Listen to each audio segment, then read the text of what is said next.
Eu vou trazer para vocês uma notícia de 1973, onde pessoas buscavam se congelar para conquistarem a vida eterna. É uma reportagem antiga, entretanto, ela foi renovada recentemente pelo Fantástico e você vai acompanhar na atualidade como está esse projeto da criogenia. Aqui nesta cápsula está o corpo do primeiro homem congelado nos Estados Unidos. Querer viver depois da morte não só é um sonho ou ficção científica, como virou um negócio. Eles acham viável fazer um novo corpo a partir de células especiais do cérebro. Atualmente, 190 pessoas estão congeladas e 2.000 aguardam a vez na fila de espera. Por que seu pai queria ser congelado? Um sonho de voltar à vida. Um sonho de ter uma oportunidade de viver de Até hoje, muita gente é seduzida pela vontade de voltar a viver de novo ou viver eternamente. Agora, pessoal, o que diz a ciência? A mesma esperança de uma pessoa morta ser descongelada e voltar à vida? Acompanhe e você saberá o que de tão curioso tem nesse assunto. Silêncio! Esses tanques estão cheios de gente congelada. O que a gente faz aqui é uma mistura de engenharia, de química, física e biologia. É isso que me empolga tanto. A Alcor fica no deserto do Arizona, oeste dos Estados Unidos. Lá fora, nessa época, a temperatura bate fácil 45 graus Celsius. Mas lá dentro dos tanques, o calor não chega. Os corpos estão a 196 graus negativos. Entre pessoas congeladas de corpo inteiro e outras que congelamos só a cabeça, temos em nossos tanques cerca de 200 pacientes. Percebeu? O executivo não usa as palavras corpos ou cadáveres. Fala em 200 pacientes. Quando um então jovem correspondente esteve nessa empresa há mais de 20 anos, os números não eram tão altos. A esperança era uma só. Era de que a ciência um dia fosse capaz de alguma maneira de reviver essas pessoas. O que existe aqui dentro desses tanques? Temos 47 pessoas congeladas aqui. E em cada um daqueles tanques menores, ali no fundo, a capacidade é para 5 cabeças. O primeiro registro oficial de um ser humano congelado é de 1966, na Califórnia, e tudo feito na base do improviso, numa garagem. Nos dias de hoje, a procura cresceu e as técnicas ficaram mais modernas, mas a ideia central continua: tratar os congelados não como corpos, e sim como pacientes. Como se as pessoas conservadas no frio pudessem ser curadas, mas não de uma doença, e sim da própria morte. O assunto morte na minha cabeça tem sido bem mais tranquilo, porque eu sei que eu posso ter, teoricamente, uma segunda chance. O Vinícius, nascido em Osasco, na Grande São Paulo, já está pagando para ser resfriado por toda a eternidade na Alcor. Vinícius, por que alguém de 29 anos está preocupado em ser congelado quando morrer? Desde adolescente, sempre fui uma pessoa bem apegada à vida, digamos assim, e sempre fiz esse tipo de pesquisa em como que eu posso ter mais longevidade, como que eu posso ser saudável o suficiente para poder continuar vivendo essa vida maravilhosa. Desde 2019, ele mora em Toronto, no Canadá. Vinícius, e a galera em que você anda aí em Toronto? O pessoal da empresa, seus amigos, qual foi a reação da rapaziada? Eles acharam meio estranho também no começo, mas acharam interessante, até deram uma pesquisada assim na Alcor. A Alcor não é a única do gênero. Na Europa tem concorrentes na Alemanha, na Suíça e na Rússia. E nos Estados Unidos compete com pelo menos 3 firmas. Uma no estado do Michigan, outra no Oregon e a novata Osiris, da Flórida. O normal de quando alguém morre é ser cremado ou enterrado. A gente oferece uma terceira opção: a chance de a pessoa ser preservada e um dia ressuscitar, para ser curada da doença que tinha e conhecer os seus tataranetos. Quantos pacientes, como vocês dizem, vocês têm aqui? Atualmente, 6 pacientes. Os clientes ainda são poucos, mas a Osiris tem todo um esquema montado. Assim que a pessoa morre, é preciso que ela seja posta num banho de gelo e trazida imediatamente para cá. Aí é colocada nesta máquina, para fazer o sangue circular de novo, enquanto vamos resfriando a pessoa ainda mais. Na etapa seguinte, o corpo é trazido para cá, onde o sangue é substituído por uma mistura que protege as células na hora do congelamento. E toda essa preparação é para isso aqui, para a etapa final, para colocar os corpos nesses grandes frascos de nitrogênio líquido. Os corpos ficam em pé, mas de cabeça para baixo, eles ficam literalmente flutuando no nitrogênio líquido. Guardar os corpos nessa posição tem um motivo. Se o nitrogênio líquido vazar, dá tempo de agir, salvando pelo menos a cabeça.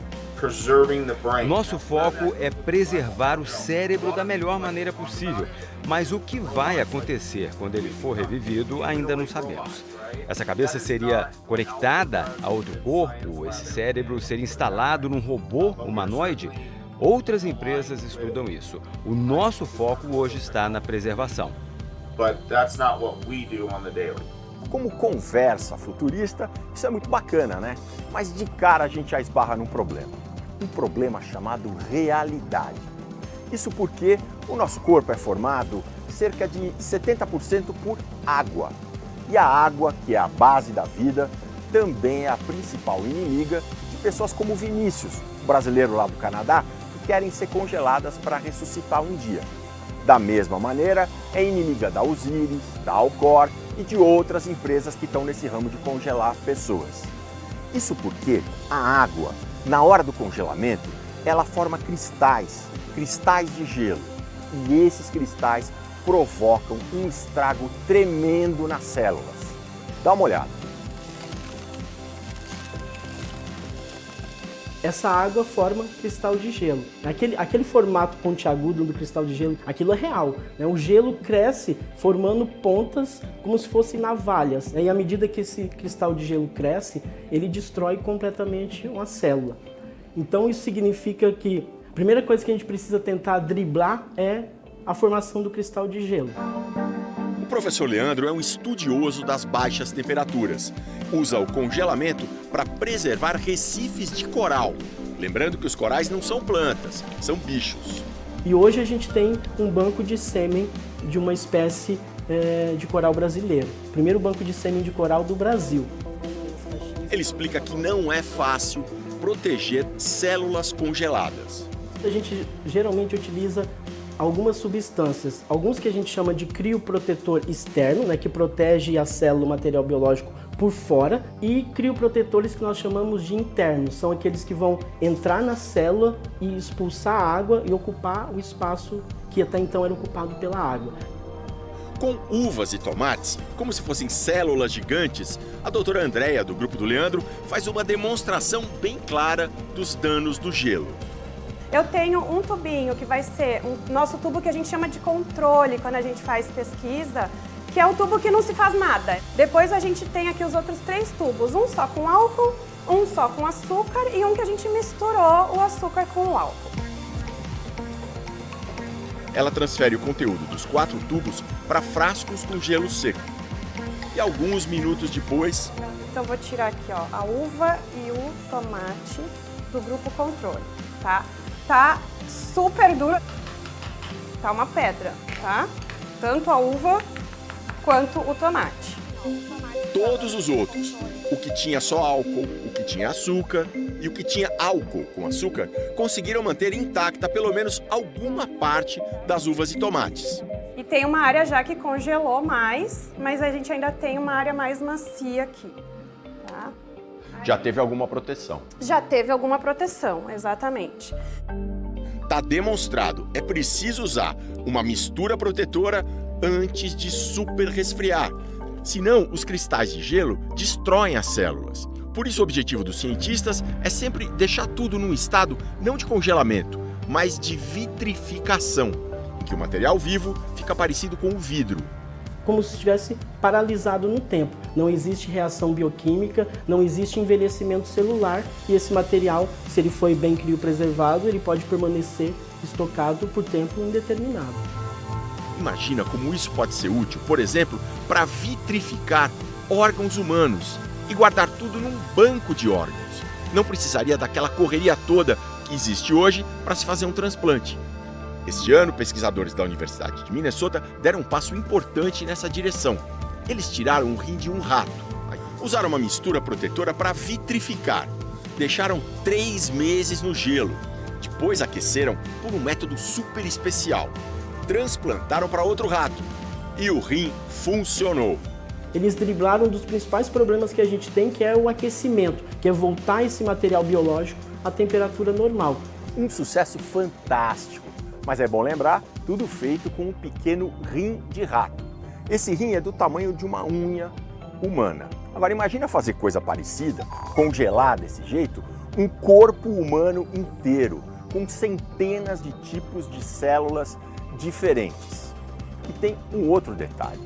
Esse rim, que foi passado de um bicho para outro, ele foi retirado de um animal que estava vivo, assim como estavam vivas essas minhocas que se tornaram notícia essa semana ao serem reanimadas depois de 46 mil anos hibernando sob o gelo da Sibéria.